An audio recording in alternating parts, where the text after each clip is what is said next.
Welcome to speed news దండోరా. చేనేతలకు ఆంధ్రప్రదేశ్ ప్రభుత్వం శుభవార్త చెప్పింది. ఈ రోజు నుంచే మగ్గం చేనేత కార్మికులకు ఉచిత విద్యుత్ అమలుకు ముఖ్యమంత్రి చంద్రబాబు ఆమోదం తెలిపారు. మగ్గాలకు 200 యూనిట్లు, మరమగ్గాలకు 500 యూనిట్ల ఉచిత విద్యుత్ ఇస్తున్నట్లు ప్రకటించారు. నేతన్నల ఉచిత విద్యుత్కు 125 కోట్ల వ్యయాన్ని ఏపీ ప్రభుత్వం ఖర్చు చేయనుండగా 50,000 మగ్గాలు, 15,000 మరమగ్గాలు కలిగిన కుటుంబాలకు ఉచిత విద్యుత్ ద్వారా లబ్ధి చేకూరనుంది. ఉమ్మడి పాలమూరు జిల్లాతో పాటు రంగారెడ్డి, హైదరాబాద్ జిల్లాలకు నీరందించే పాలమూరు రంగారెడ్డి ఎత్తిపోతల ప్రాజెక్టుపై ముఖ్యమంత్రి రేవంత్ రెడ్డి నిర్లక్ష్యం వహిస్తున్నారని, ఈ ఎత్తిపోతలను పూర్తిగా విస్మరించిన రేవంత్ రెడ్డి నారాయణపేట, కొడంగల్ ఎత్తిపోతల మీద దృష్టి సారించారని బీఆర్ఎస్ ఎమ్మెల్సీ దాసోజు శ్రవణ్ ధ్వజమెత్తారు. పాలమూరు ఎత్తిపోతల ప్రాముఖ్యతను వివరిస్తూ గతంలో జాతీయ ఛానల్ టెలికాస్ట్ చేసిన వీడియోను దాసోజు శ్రవణ్ తన ఎక్స్ ఖాతాలో పోస్ట్ చేస్తూ ఈ విధంగా స్పందించారు. తిరుపతిలో అలిపిరి ఆర్చిపై అన్యమత బొమ్మలు ఉండటంపై కలకలం రేగుతోంది. శుక్రవారం వీటిని గుర్తించిన భక్తుల నుంచి తీవ్ర విమర్శలు వ్యక్తమవుతున్నాయి. వీటిని ఎవరు, ఎప్పుడు, ఎలా అమర్చారన్న విషయాలను టీటీడీ పాలక మండలి ఉన్నతాధికారులు తేల్చాలని శ్రీవారి భక్తులు డిమాండ్ చేస్తున్నారు. ఈ తరహా బొమ్మలు గతంలో ఎవరి కోసం ఏర్పాటు చేశారు, ఇందుకు ఎవరు అనుమతి ఇచ్చారన్న అంశంపై ప్రస్తుతం చర్చ సాగుతోంది.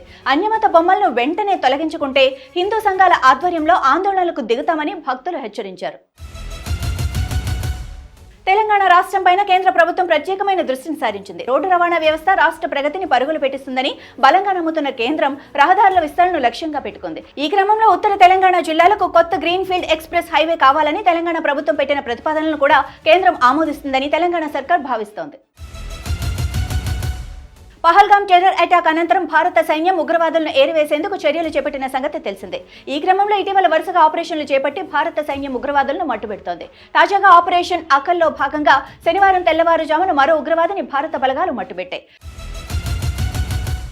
దేశ రాజధాని ఢిల్లీలో కాంగ్రెస్ ఆధ్వర్యంలో న్యాయ సదస్సు జరగనుంది. ప్రస్తుత పరిస్థితుల్లో రాజ్యాంగం ఎదుర్కొంటున్న సవాళ్లు, వాటికి పరిష్కార మార్గాలు అనే థీమ్పై సదస్సు జరగబోతోంది. విజ్ఞాన భవన్లో జరిగే సదస్సులో దేశంలోని పలు కీలక అంశాలపై ప్రధానంగా చర్చించనున్నారు. ఈ సదస్సులో పార్టీ జాతీయ అధ్యక్షుడు మల్లికార్జున ఖర్గే, లోక్సభలో ప్రతిపక్ష నేత రాహుల్ గాంధీ ప్రసంగించనున్నారు. లీగల్ సెల్ సదస్సులో తెలంగాణ ముఖ్యమంత్రి రేవంత్ రెడ్డి ప్రసంగించనున్నారు. ఇక సదస్సుకు కాంగ్రెస్ పాలిత సీఎంలు, మాజీ ముఖ్యమంత్రులు హాజరు కానున్నారు.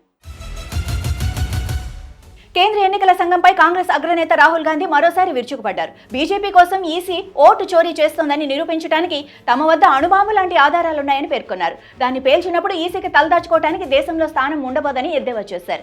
ఇది రాజ్యద్రోహం కంటే తక్కువేమీ కాదని, మీరు పదవి విరమణ చేసి ఉండవచ్చు, మరెక్కడైనా ఉండవచ్చు, మేం మిమ్మల్ని కనుక్కుంటామని రాహుల్ హెచ్చరించారు. బీహార్లో ఓటర్ల ముసాయిదా జాబితాను ఈసీ విడుదల చేసిన రోజే రాహుల్ ఈ వ్యాఖ్యలు చేయడం తీవ్ర దుమారం రేపుతోంది. ప్రభుత్వాల తప్పులను ఎత్తి చూపటంలో కమ్యూనిస్టులను మించిన వాళ్లు లేరని ముఖ్యమంత్రి రేవంత్ రెడ్డి అన్నారు. అధికారంలో ఉన్న వారిని గద్దె దింపటంలోనూ వాళ్లే ఉపయోగపడతారని అన్నారు. ఓ పత్రిక వారోత్సవానికి హాజరైన ముఖ్యమంత్రి ప్రస్తుతం జర్నలిజం విలువలు పూర్తిగా దెబ్బతిన్నాయని వ్యాఖ్యానించారు. ఓనమాలు కూడా రాని వాళ్లు సోషల్ మీడియా ముసుగుతో జర్నలిస్టులుగా చెలమణి అవుతున్నారని సీఎం మండిపడ్డారు. అలాంటి వారిని సీనియర్లు పక్కన పెట్టాలని, కనీసం పక్కన కూడా కూర్చోబెట్టుకోవద్దని అన్నారు. రాష్ట్రంలోని సంక్షేమ పథకాలకు జీవించి ఉన్న రాజకీయ నేతల పేర్లు పెట్టడం లేదా ప్రభుత్వ ప్రచార సామగ్రిలో మాజీ ముఖ్యమంత్రులు లేదా సైద్ధాంతిక నాయకుల ఫోటోలను ఉపయోగించవద్దని తమిళనాడు ప్రభుత్వాన్ని హైకోర్టు ఆదేశించింది. అన్నాడీఎంకే ఎంపీ శివి షణ్ముగం దాఖలు చేసిన ప్రజా ప్రయోజన వాద్యంపై ప్రధాన న్యాయమూర్తి మణీంద్ర మోహన్ శ్రీవాస్తవ, జస్టిస్ సుందర్ మోహన్లతో కూడిన ధర్మాసనం విచారణ జరిపింది. ఈ సందర్భంగా ప్రభుత్వ ప్రకటనల కోసం సుప్రీంకోర్టు ఆదేశాలు, కంటెంట్ మార్గదర్శకాలను ఉదహరించింది. బెట్టింగ్ యాప్ల విషయంలో కేంద్ర ప్రభుత్వంపై సుప్రీంకోర్టు సీరియస్ అయింది. ఈ అంశంపై కేంద్రం కౌంటర్ దాఖలు చేయకపోవడం పట్ల ఆగ్రహం వ్యక్తం చేసింది.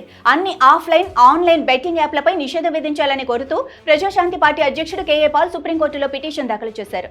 బెట్టింగ్ యాప్లను ప్రమోట్ చేసిన సెలబ్రిటీలపై చర్యలు తీసుకోవాలని, దీనికి సంబంధించిన ప్రత్యేక చట్టాన్ని తీసుకొచ్చేలా కేంద్రానికి ఆదేశాలు జారీ చేయాలని విజ్ఞప్తి చేశారు. కాగా గత విచారణ సందర్భంగా దీనిపై స్పందించాలని కేంద్రానికి సుప్రీంకోర్టు నోటీసులు జారీ చేసింది. ఓవల్ వేదికగా ఇంగ్లాండ్, భారత మధ్య జరుగుతున్న 5వ టెస్టులో ఆటతో పాటు మాటలు కూడా హైలైట్ గా నిలుస్తున్నాయి. రెండో రోజు ఆట సందర్భంగా అనూహ్య పరిణామాలు చోటు చేసుకున్నాయి. ఇంగ్లాండ్ ఓపెనర్ బెన్ డకౌట్ చేసిన అనంతరం ఆకాష్ దీప్ అతడి భుజంపై చెయ్యి వేసి మరీ సెండ్ ఆఫ్ ఇవ్వటం, మైదానంలో ప్రశాంతంగా ఎప్పుడూ ఉండే జో రూట్ ప్రసిద్ధ కృష్ణతో గొడవపడటం వంటి సంఘటనలు జరగ్గా భారత స్టార్ బ్యాటర్ కేఎల్ రాహుల్ సైతం ఆన్ ఫీల్డ్ ఎంపైర్ కుమార్ ధర్మసేనతో మాటల యుద్ధానికి దిగాడు. ఇవి ఇప్పటి వరకు ఉన్న స్పీడ్ న్యూస్ దండోరా. చూస్తూనే ఉండండి అభినవ్ భారత్.